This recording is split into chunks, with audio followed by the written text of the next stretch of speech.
quiet, y'all. Breathe. Oh my gosh, give it up for yourselves. Now, another key element of vocalizing, of finding our inner vocal strength, whether that's through speaking or another form. But I take some of these mental health and wellness lessons from my singing practice as a way of kind of a metaphor, as a way of moving through the world. So we talked about breath.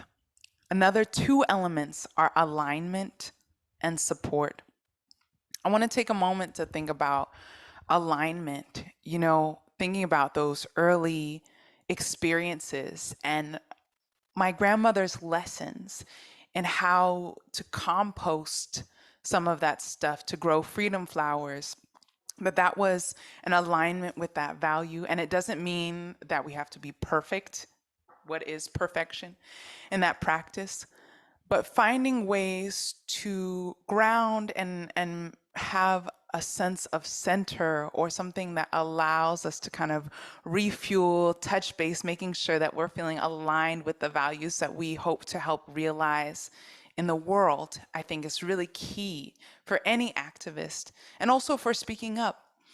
That when we go, whether that's through moments of ease and thriving and abundance, and or through the moments that are less than happy, that are more challenging, sometimes isolating, that having that star to guide us, or having that moment that of reflection, that anchoring point in what our values are, can help reorient us, align us, even in our body, just as we did in that short mindfulness meditation that we did together, and can be really powerful in contributing to the power of our voice.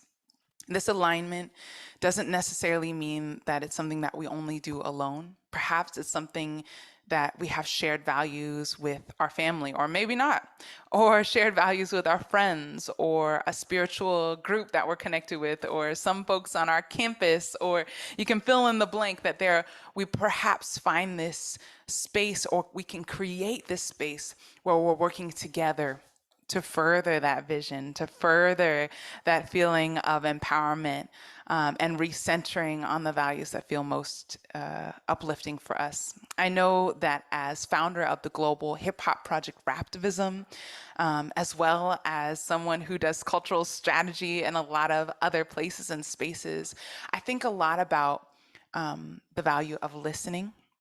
Not just going in and assuming that I have all the answers for a given community or a given group, right? That the power of active listening and the communication, what we can learn and share with one another, is a key component of my activism. And also, I think that culture, our imagination, our ability to play is so transformative and transgressive in times like these, that amidst current events where people are chipping away at democratic principles, including voting rights, the ability to talk about critical race theory, or even perhaps just talking about racial justice, period, in any context in school, or the history related to race and racism, right, in schools across the country. When we look at so much of the imbalance in power and the pain that's being experienced all around the world, and also in the distribution of things like vaccines, so on and so forth, that there are a lot of things that can kind of feel topsy-turvy, that can feel heavy, but we have to also remember that we're a collective in this, and that part of our change making can also be our capacity to dream new worlds into existence. It doesn't just stop right at the thought of it. There also needs to be action in order to realize that that change that we want to see. But I think the imagination part is so crucial, and is kind of something that I love to hone into, to activate through my music, through connecting locally with folks, because when we activate that imagination, that ability to see something beyond the status quo, it allows us to scaffold and blueprint the future that we do want to build. more just futures, to reimagine the systems that are not only broken, but that were not built with equity and justice in mind. I said, birds flying high, you know how I feel. Sun in the sky, you know how I feel. Sing it, y'all.